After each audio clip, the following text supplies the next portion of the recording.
मुख्तार अंसारी के इलेक्शन लड़ने का रास्ता साफ हो गया है। जेल में बंद एमएलए मुख्तार अंसारी को बड़ी राहत मिली है। बता दें कि मऊ की एमपी एमएलए कोर्ट ने पर्चा नामजदगी की मंजूरी दे दी है।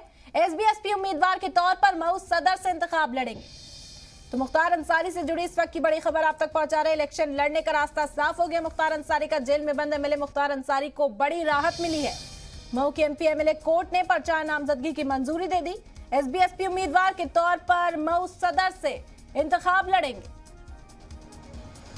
बड़ी खबर इस वक्त की आपको बता रहे मुख्तार अंसारी से जुड़ी। मुख्तार अंसारी जेल में बंद एमएलए को बड़ी राहत मिली है। मऊ एमपी एमएलए कोर्ट ने उन्हें पर्चा नामजदगी की मंजूरी दे दी है, जिसका मतलब है कि एसबी-एसपी उम्मीदवार के तौर पर मऊ सदर से इंतखाब लड़ेंगे अब मुख्तार अंसारी। तो बेहद अहम खबर मुख्तार अंसारी से जुड़ी। जेल में बंद है मुख्तार अंसारी, लेकिन बड़ी राहत।